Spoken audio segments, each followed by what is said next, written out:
Kembali lagi dengan kelompok kami, kelompok 5 praktikum keamanan cyber dengan anggota saya sendiri, Senior Moa, dan ada Yasa Lauri dan ada Vera Manenggal. Oke, pada bagian ini, pada class activity, kita akan melakukan creating codes. Ini objektifnya, bisa dibaca. Nah, background skenario-nya, kita akan mulai ke virtual VPN ya, dan required resource PC dan internet. Oke, step pertama, search for an online encoding and decoding tool. Oke, kita copy saja ini link. Kita buka aplikasi Brave di sini. New private window. Oke,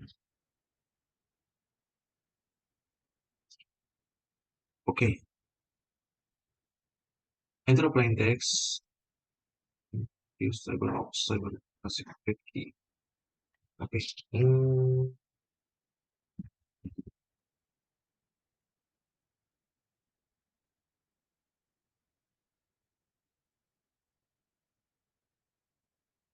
CyberOps.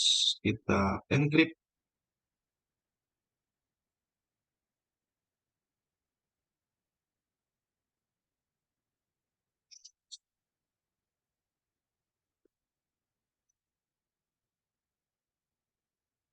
Oke, nanti tampilannya kan seperti ini ya. Kita coba lihat. Oke, ini dia sudah ada result of encryption in base 44. Oke, ini adalah kode enkripsinya ya untuk pesan ini. Dan copy or don't. Oke, kita akan melakukan copy. Kita copy saja.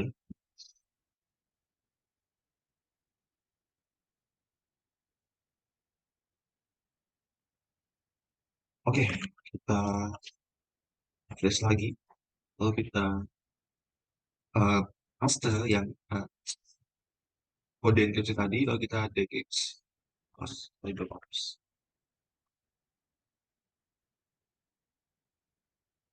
Oke, ini dia ya tampilannya. Oke, sini ada pertanyaan. What happen if you use a wrong secret key? Jadi ketika menggunakan uh, secret key yang salah, jadi super text itu tidak dapat dideskripsi dengan benar. Coba kita uji ya. Tambahkan key ini.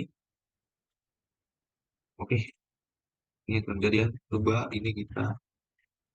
Wah, oke terjadi ya. Oke, ini terjadi. Jadi harus sesuai dengan kode inskripsinya. Oke, di sini kita akan masuk pada topik yang berikut yaitu encrypting and decrypting data using OpenSSL. Di sini ada dua part. Yang pertama mengenkripsi message menggunakan OpenSSL dan deskripsi message menggunakan OpenSSL. Di sini ada background atau skenario-nya.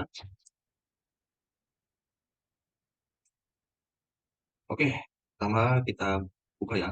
Uh, virtual machine yang sudah dalam virtual machine dan because the text file is to be encrypted in is a normal. Oke, change to ini kita for files. Oke, lalu kita ketikkan melakukan list content dari enkripsi ini. Oke, Rider to grandma.txt. Hai grandma, oke ini dia. Ini dia, hai grandma. Oke, ini adalah tampilan dari file letter to grandma.txt. Oke, ini dia. Maksudnya from the same terminal. Oke, kita akan menggunakan OpenSSL dengan ini AE, AE, AE, AES 256 untuk melakukan enkripsi pada text file dan save uh, enkripsi tersebut dalam versi message INC ini. Oke, open SSL AS 256 CBC in later to grandma.txt out message.tnc. Oke, di sini saya verifying. Oke, di sini saya akan WS saja ya. Oh, oke, DWE QWE. Oke, ini tinggal jawab saja. Jadi password itu adalah QWE. When the process is finished, just add, okay, add message.enc. Wow. Jadi ada pertanyaan, if the contents of the message.enc file display correctly, what does it look like? Look explain. Jadi kalau dari sini tampilannya ini agak acak ya. Yang tampaknya rusak hanya menampilkan simbol-simbol seperti ini. Jadi simbol-simbol tersebut ditampilkan karena OpenSSL telah menghasilkan sebuah file yang biner. To make the file readable, run the OpenSSL command again. Jadi menambahkan this a option, the option the SA option um, bertujuan untuk OpenSSL to encode the encryption message using a different encoding method base 64 before storing the result in a live. Okay. OpenSSL AS 256 CBC A in later to grandma.txt.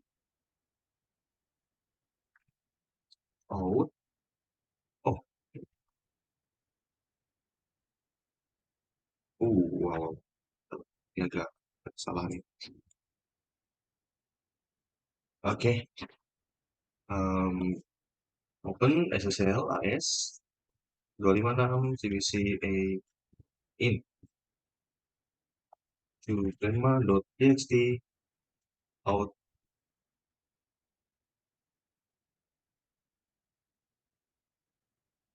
Oke, salah sini.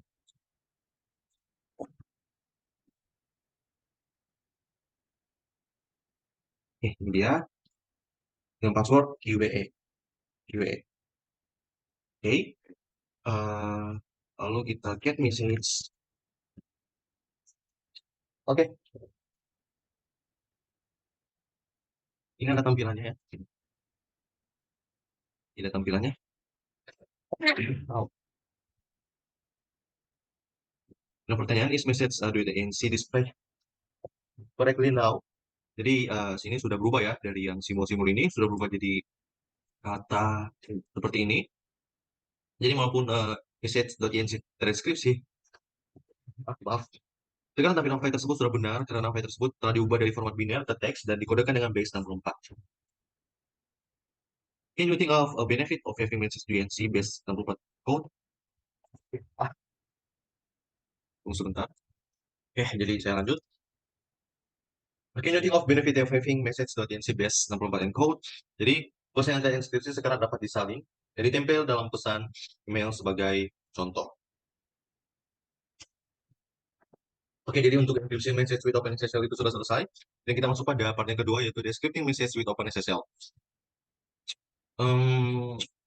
Use the comment below to describe. Oke, kita lakukan descripting OpenSSL AS 256 CBC A D encrypting message.enc out decrypted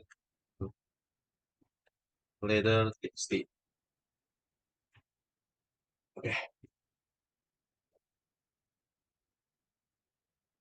Oke, selanjutnya when open SSL will finish decryption the message. Oke, saya akan menampilkan display konten dari dekripsi letter tersebut atau file tersebut. Decrypted letter txt. Oke. Jadi was the letter decrypted correctly? Ya, ini benar ya. Tampilannya sesuai dengan deskripsi.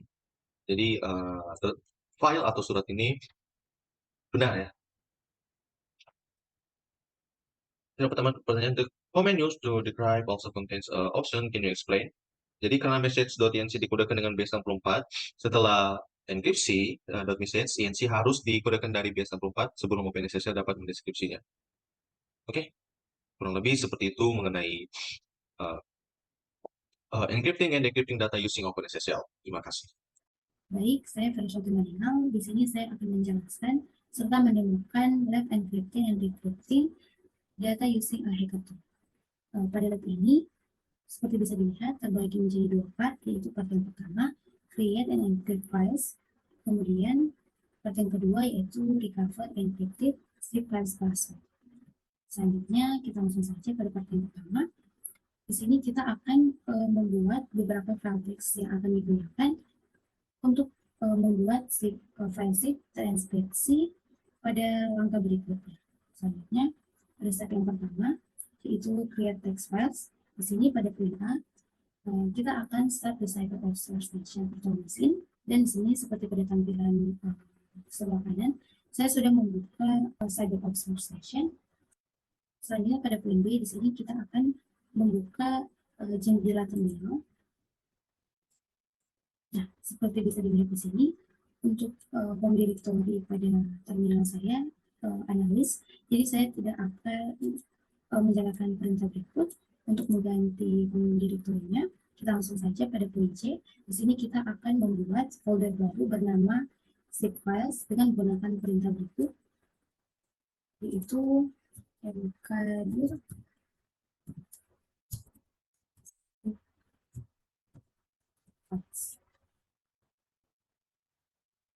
kita enter. Selanjutnya di sini pada poin D kita akan pindahkan ke directory dengan menggunakan perintah berikut, yaitu cd zip files.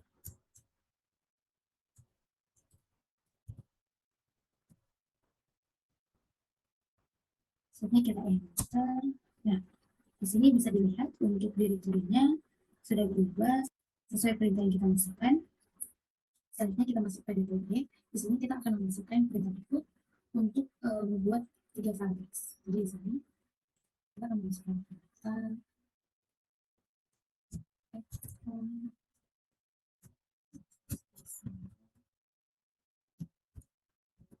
text file.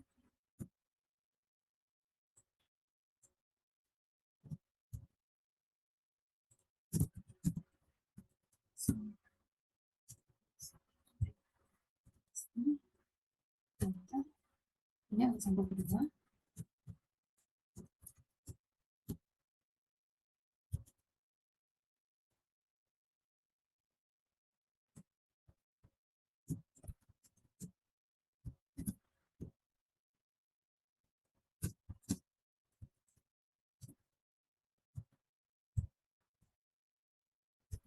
Dan sampel ketiga.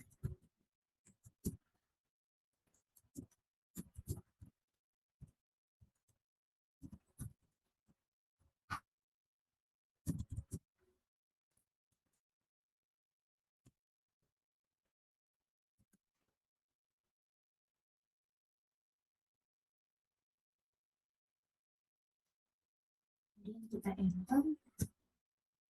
Nah, di sini selanjutnya untuk bagian F, untuk memverifikasi bahwa file yang kita buat tadi sudah berhasil, kita akan mengisinya dengan perintah ls min. Kita enter. Nah, di sini seperti pada tampilan untuk file 3 file yang kita buat tadi sudah ada, yaitu sampel 1 sampai dengan sampel 3. Selanjutnya pada bagian step kedua, save and encrypt di text files. Di sini pada step ini kita akan membuat beberapa file zip terenkripsi dengan menggunakan panjang kata sandi yang berbeda-beda.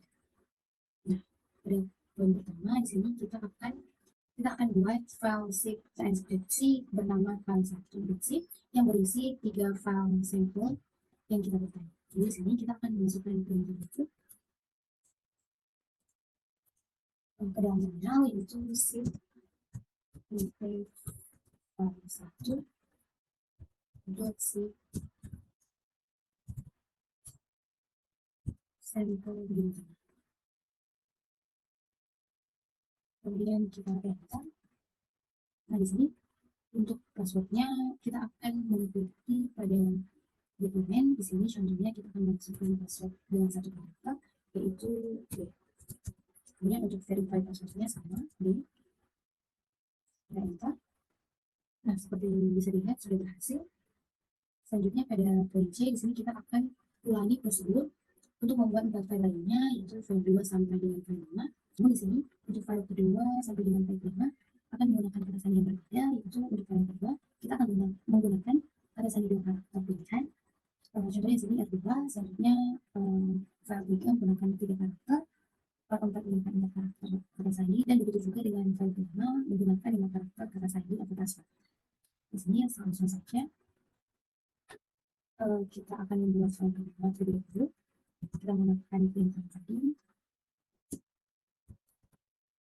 file 2.zip, passwordnya kita ikuti saja yang ada pada dokumen, yaitu R2, enter. Nah, berhasil. Selanjutnya kita buat file yang ketiga.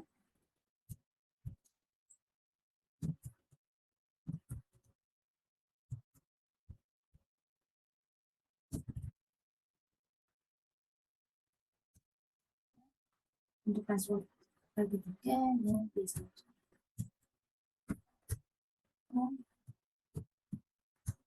Maksudnya file ke-4.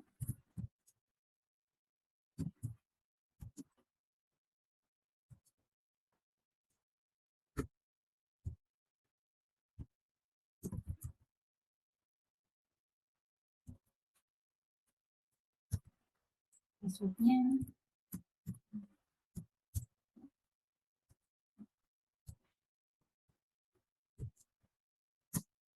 berhasil. Dan yang terakhir file yang kelima.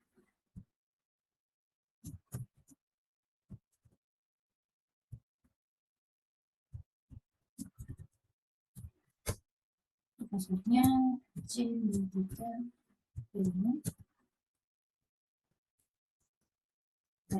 Nah, sudah berhasil. Selanjutnya untuk poin D di sini, untuk memverifikasi bahwa semua file yang kita buat tadi telah berhasil, di sini kita akan melihat dengan menggunakan perintah ls minl fd. Kita enter. Nah, seperti teman-teman, untuk file 1 dan juga file sampai dengan file 5 telah berhasil. Selanjutnya kita masuk pada poin E. Di sini kita akan coba buka sheet menggunakan kata sandi yang berbeda atau kata sandi yang salah. Kemudian di sini kita akan memasukkan data berikut, yaitu ansip file 1.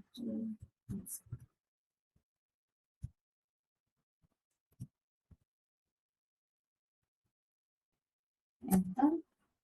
Lalu di sini kita akan masukkan sandi yang salah. Yang file 1 kita yang tadinya B kita isi A. Enter. Nah, di sini passwordnya incorrect. Oke. Nah, passwordnya incorrect. Selanjutnya salah.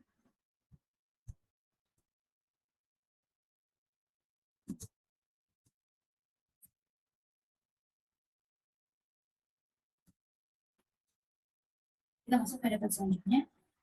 Di part ini kita akan menggunakan utility atau utilitas fcracksheet untuk memberikan kata sandi yang hilang dari file sheet terenkripsi. Nah, fcracksheet ini mencari setiap file sheet yang diberikan untuk file terenkripsi dan mencoba mendapat kata sandi menggunakan metode brute force. Dan langsung saja pada kode A. Di sini kita akan memasukkan perintah berikut fcracksheet -h pada terminal window. Jadi kita ketikkan saja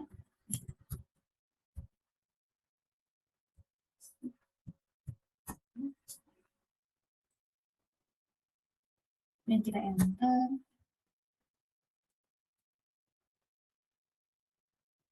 Nah, di sini sudah berhasil. Selanjutnya pada segmen kedua, pada poin A, sekarang kita akan coba pulihkan password file 1 dengan menggunakan perintah berikut. Di sini kita ketikkan saja perintahnya fcracksheet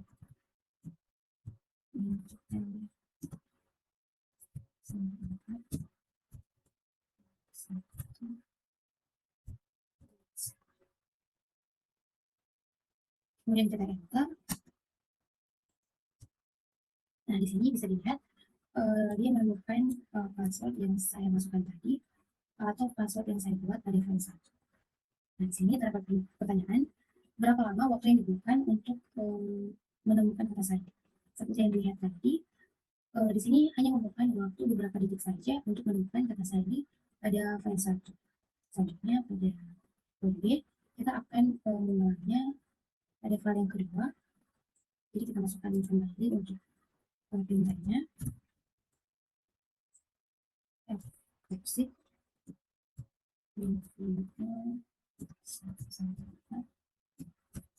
file 2.c.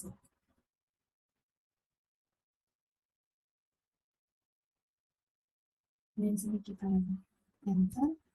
Nah, seperti pada file yang pertama, pada file kedua ini dia sudah mendapatkan password yang kita masukkan tadi, itu adalah sesuai dengan yang kita masukkan tadi. Kemudian untuk pertanyaan bagian B sama, itu berapa lama waktu yang dibutuhkan untuk menemukan kata sign. Nah, di sini seperti bisa dilihat sama, hanya membutuhkan waktu beberapa detik untuk menemukan kata sandi pada file kedua. Selanjutnya pada bagian C, ulangi prosedur ini untuk file yang ketiga. Jadi kita akan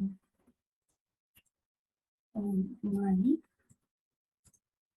perintah yang tadi.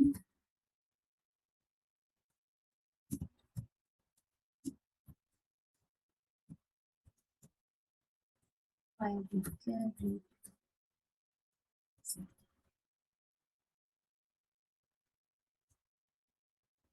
sudah. Di sini bisa dilihat untuk pertanyaannya sama, berapa lama waktu yang dibutuhkan untuk menemukan kata sandi pada file ketiga. Di sini sama, hanya memerlukan waktu beberapa detik. Langsung saja pada bagian D kita akan melakukan hal yang sama. Kita akan melihat berapa lama waktu yang dibutuhkan untuk menemukan atau memecahkan kata sandi yang terdiri dari 4 karakter yang ada pada file 4.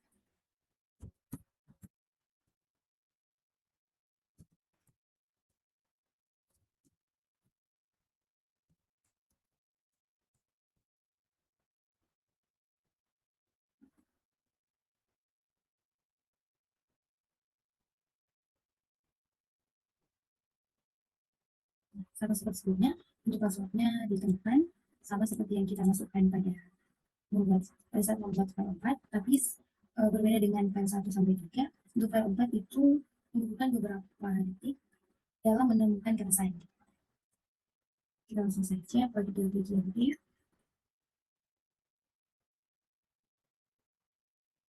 Kita akan memasukkan perintah yang sama, yaitu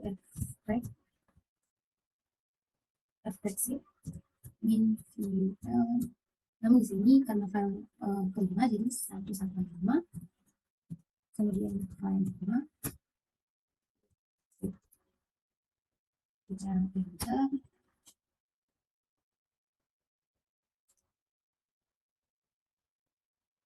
Kita tunggu sampai selesai.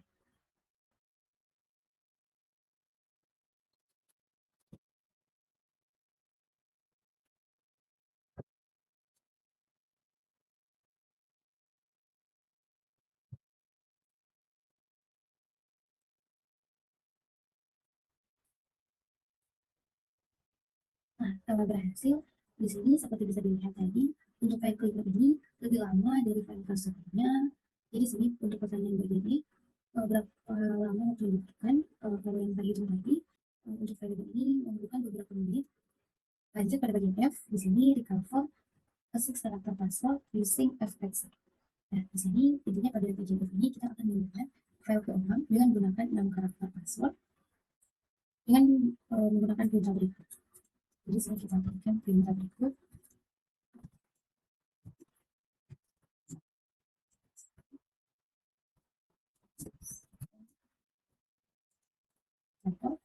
Kita enter. Nah, di sini kita akan memasukkan password. Kita menggunakan 6 karakter, kemudian enter. Nah, di sini telah berhasil. Dan pada bagian ini terdapat pertanyaan, menurut Anda berapa lama waktu yang dibutuhkan untuk fxc menemukan kata sandi 6 karakter. Untuk file 6 dengan 6 karakter password ini memerlukan waktu 8 sampai 10 menit. Kita lanjut saja untuk bagian G. Di sini kita akan ulangi prosedur untuk memberikan kata sandi pada file ke-6 dengan menggunakan perintah berikut.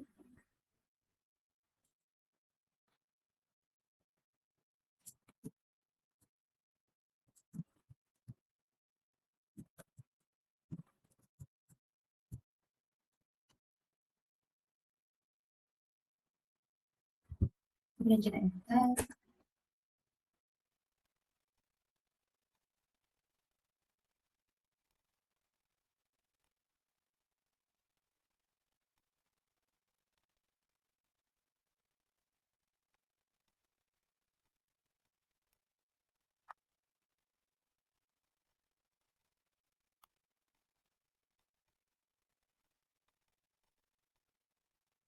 Nah, untuk file penang, di sini karena masih loading, masih sedang proses, dan saya sudah menunggu 1,5 jam lebih. Jadi di sini kita langsung saja lanjut pada pertanyaan serta pendataan terakhir. Di sini pertanyaannya adalah kata sandi yang lebih panjang, lebih aman karena membutuhkan waktu lebih lama untuk ditemukan. Sampai di sini ada pertanyaan, berapa panjang kata sandi yang Anda sarankan agar? Nah, menurut saya 8 sampai 10.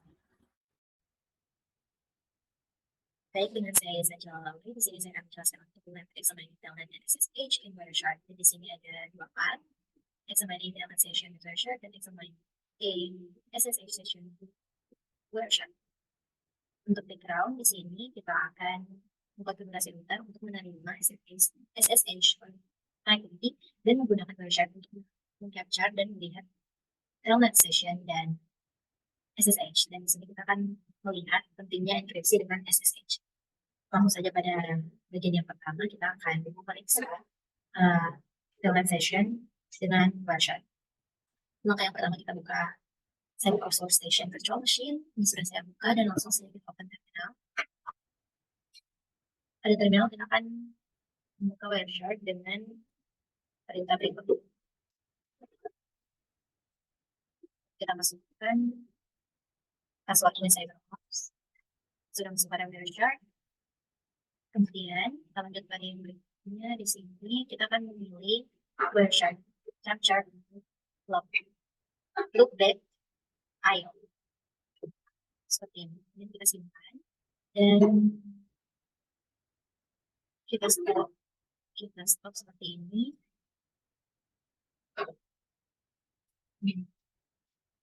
Masih belum ada, jadi belum ada layanan, jadi kita tunggu. Kemudian kita open another tenant terminal, jadi kita buka terminal lagi.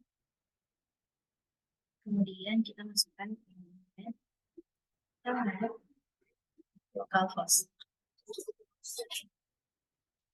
Nah, di sini bisa kita lihat. Kemudian pada bagian login ini kita masukkan login kita yaitu device, kemudian password kita masukkan CyberOps. Nah, seperti ini. Kemudian login yang kita lakukan adalah Selasa Mei 26. Kemudian ini adalah IP address. Kemudian kita kembali ke Wireshark dan kita tekan stop seperti ini. Kita stop capture, kemudian yang kedua itu examine talent station. Kita akan apply filter pada Wireshark dengan memasukkan filter telnet seperti ini. Kemudian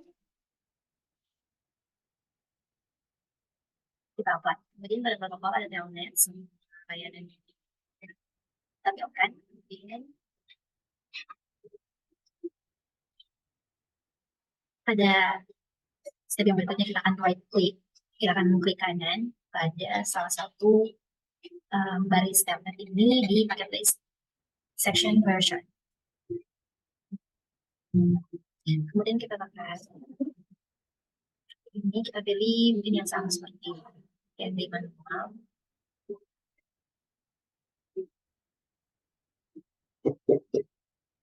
Kita akan memilih baris-baris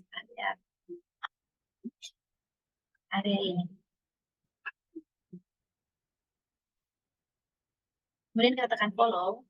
Kemudian kita pilih TCP string.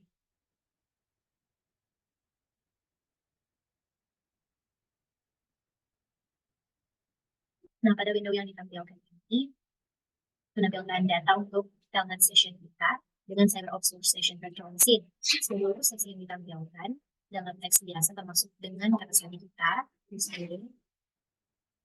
Kemudian ini kata sandi kita dan ini login kita. Kemudian di sini kita memperhatikan bahwa nama pengguna yang kita gunakan itu analyze terdapat karakter-karakter yang terduplikat. Hal ini disebabkan oleh pengaturan gema di telnet untuk memungkinkan kita melihat karakter yang ada yang kita ketik di layar. Nah, kemudian kita lanjut pada session yang berikutnya ini. Setelah kita finish, kita selesai melakukan review tentang talent session ini, kita akan klik close. Nah, kemudian kita type exit, ada terminal dengan talent session yang ini. Type exit. Nah, setelah out dari connection untuk talent. Kemudian pada part yang berikutnya ada examine dan SSH session Wireshark. Di sini kita akan start with the Wireshark capture. Jadi langsung saja ini kita start with continue without saving di lalu. Kemudian ada kita akan establish an SSH session dengan localhost. Jadi kita akan masukkan perintah SSH localhost pada terminal yang tadi. Localhost. Nah, ini kita masuk ke dalam dengan SSH. Kemudian di sini kita diminta untuk type yes. Di sini kita diminta untuk memasukkan password. Dan password yang akan kita masukkan ya CyberOps.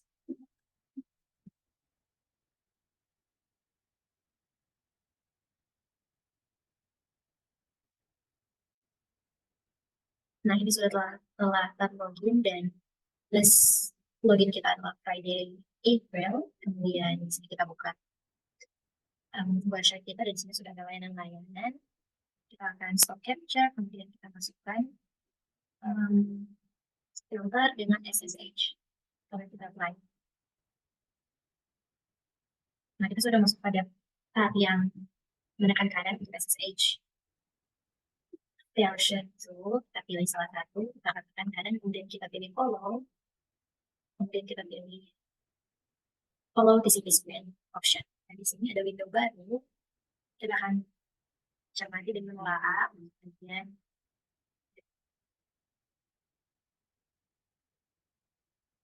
nah, pada bagian ini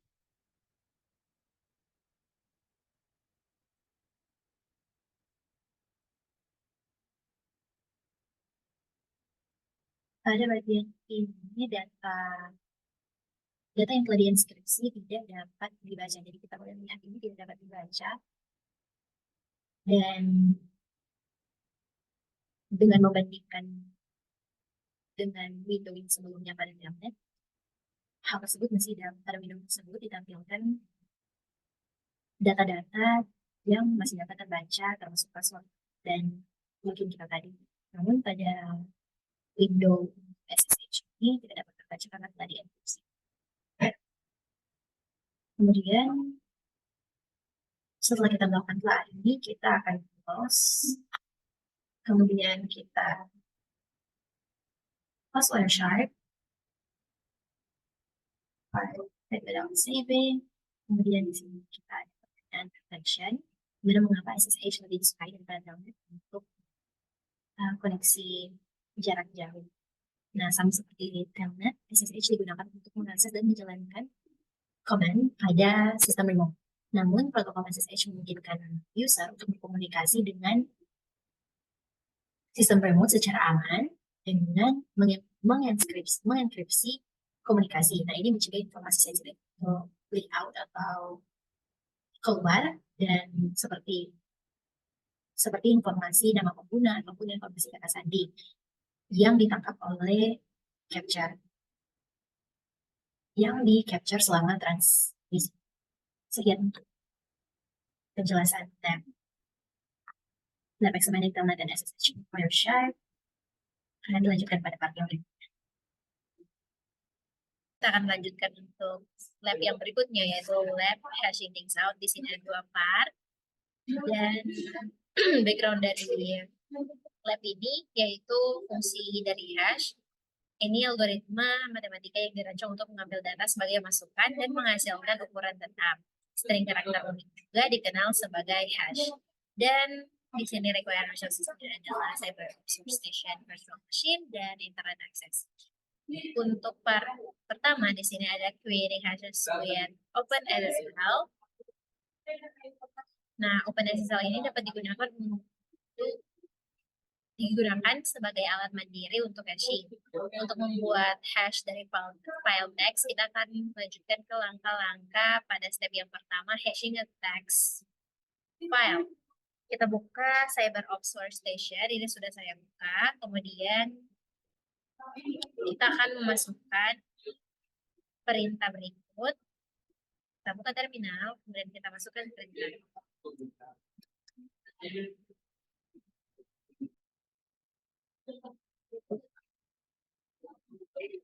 Kita kemudian di sini kita akan type perintah di bawah ini juga untuk mengakses atau list the contents of the letter yang ada di dalam letter to grandma.txt. Kita type cat.txt.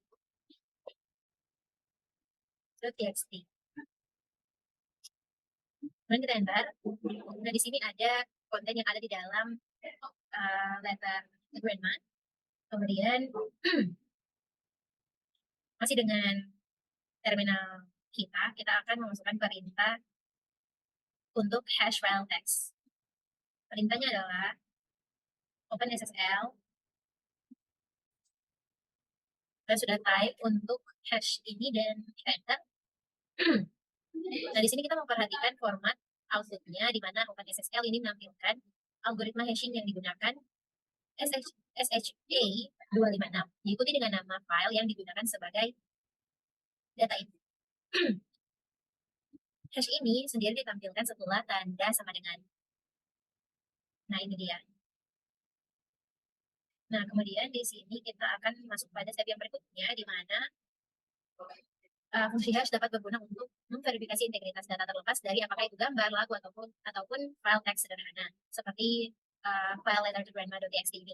Kemudian, perubahan terkecil menghasilkan hash yang sama sekali berbeda. Jadi, hash dapat dihitung sebelum dan sudah transmisi dan kemudian dibandingkan. Jika hash tidak cocok, maka data telah dimodifikasi selama transmisi.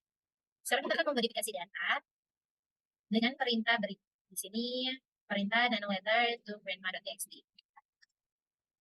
Nah, di sini kita akan memodifikasi. Kita akan mengubah sentence pertama dari high grandma to high grandpa. Oke, ini MD5 hashes are considered weak.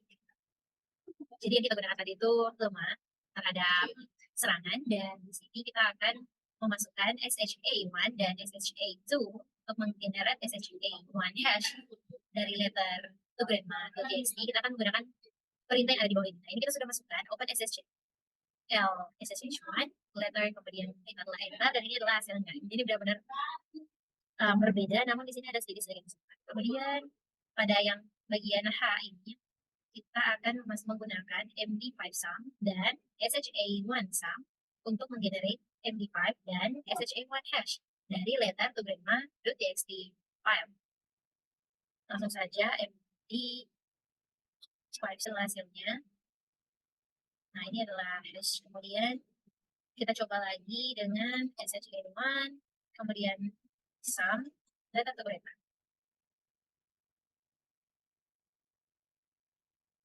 Nah, ini adalah SH1 sumnya. Kemudian di sini ada pertanyaan, apakah hashes generate with MD5 sum dan SHA1 sum match dengan image generate di item G dan H? Jawab yang bagian MD, yang bagian MD5 sum ini sama dengan bagian MD5 yang awal kita eksekusi. Kemudian untuk yang SH1 ini sama dengan yang SH1 yang kita eksekusi juga sebelumnya, yang ini.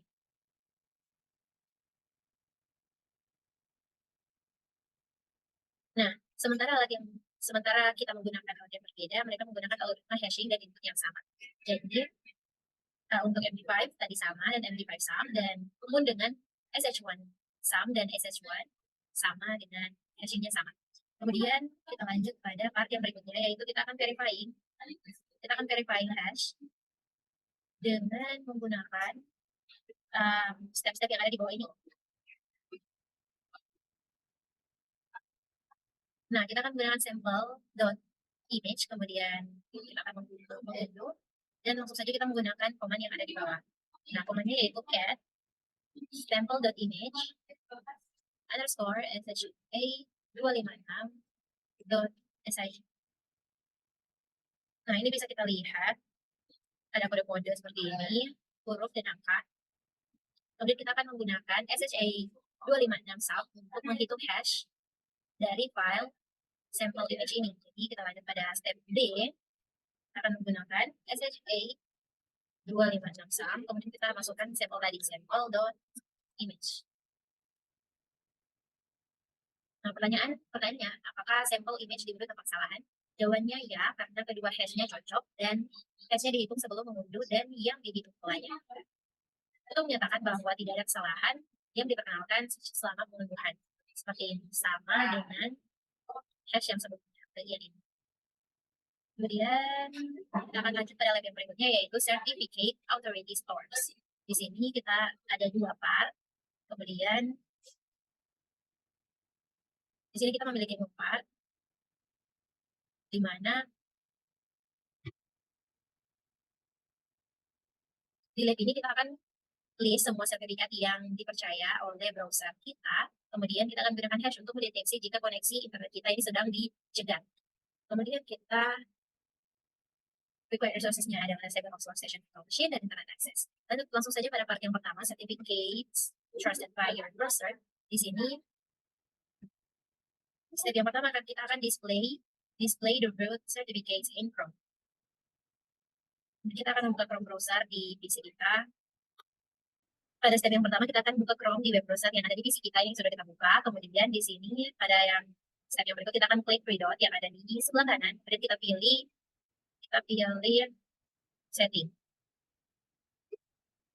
Nah, kita pilih setting. Kemudian di sini kita diminta untuk klik show advanced setting. Nah, ini kita sudah masuk pada show advanced setting. Kemudian kita scroll down untuk mencari manage certificate. Ini kita sudah masuk dan kita tekan. Dan ini certificates window that opens, select the trusted root, certification authorities. Kemudian window yang terbuka akan menunjukkan atau menampilkan semua sertifikat dan sertifikat authorities yang dipercaya oleh Chrome. Kemudian di sini kita akan display the certificates in the CA store in Firefox. Dan the menu and graphics may different karena berbeda. Kita akan mencoba pada Firefox kita seperti ini. Kemudian kita diminta membuka untuk 3 garis yang ada di sebelah kanan. Kemudian kita tekan privacy and preferences. Kemudian kita mencari privacy and security. Kemudian kita akan scroll down dan mencari view certificates. Nah, kita tekan view certificates. Kemudian di sini ditampilkan semua sertifikat dan sertifikat authorities yang dipercaya oleh Firefox. Kemudian part yang ke-10 kita akan checking for man in middle. Di part ini kita akan menyelesaikan dengan menggunakan Cyber Workstation VM, di mana untuk penggunaan umum untuk hash adalah untuk memverifikasi integritas data, tetapi itu juga dapat digunakan untuk mendeteksi serangan man in the middle HTTPS. Kemudian untuk melindungi data pengguna, semakin banyak situs web yang beralih kalau lintas transaksi, tinggal sebagai HTTPS, situs menggunakan protokol seperti TLS/SSL untuk mengekskripsi lalu lintas pengguna dari ujung ke ujung. Kemudian kita akan penjelasannya ada di sebelah sini. Nah, kemudian langsung saja kita ikuti step-step yang selanjutnya. Ini penjelasannya. Nah, kita akan mengikuti step-step yang ada di bawah untuk access jika ada HTTPS proxy di koneksi kita. Dan di sini pada step yang pertama, kita akan gathering the correct and unmodified certificate fingerprint, di mana pada yang pertama kita akan mengumpulkan beberapa sidik jari situs, di mana ini penting dilakukan karena ini akan digunakan untuk perbandingan nanti. Nah, di sini ada note di mana sidik jari SHA1 yang ditunjukkan pada tabel berikut mungkin tidak lagi valid karena organisasi secara teratur memperbarui sertifikat mereka. Seperti ini ya tabelnya yang populer, sites yang populer dengan SHA1 sertifikat fingerprints-nya. Nah, di sini ada pertanyaan, what are the fingerprints and why are they important? Dan fingerprints adalah hash yang dihitung terhadap sertifikat. Ini penting karena memungkinkan cara cepat untuk memverifikasi apakah ada informasi di dalam sertifikat yang telah dirusak. Kemudian siapa yang menghitung fingerprints dan bagaimana cara menemukannya? Fingerprint sertifikat biasanya dihitung oleh CA yang menandatangani sertifikat. Setelah dihitung, nanti CA akan memasukkannya ke dalam sertifikat itu, kemudian fingerprints dapat dengan mudah ditampilkan saat melihat sertifikat. Di sini langkah yang kedua, di mana kita akan mengumpulkan atau kita akan gather the certificate fingerprints in use by the CyberOps Studio. Kita akan, setelah kita memiliki fingerprints yang sebenarnya, kita akan mengambil fingerprints dari host lokal dan membandingkan nilainya. Pada step yang pertama, kita akan menggunakan 3 perintah di bawah dan langsung saja kita masuk pada terminal. Kita simpan, kita buka terminal, kemudian kita masukkan perintah yang ada di bawah ini. Ini sudah saya masukkan untuk command yang di sini. Kemudian di sini ada informasi-informasi seperti dev, dev 1 dan lain-lain. Kemudian pada step yang berikut kita akan menggunakan cat command untuk list konten dari sertifikat. Kemudian kita akan store di cisco.temp.txt file. Kita gunakan command cat cisco.temp. Ini sudah dimasukkan ke dalam txt file cisco.temp seperti ini. Nah, kemudian di sini pada step yang berikutnya kita akan, ini karena sertifikat sudah di-save di cisco.temp.txt file, kita akan menggunakan command yang ada di bawah untuk extract dan kita akan menampilkan fingerprint dengan command SSL x509 space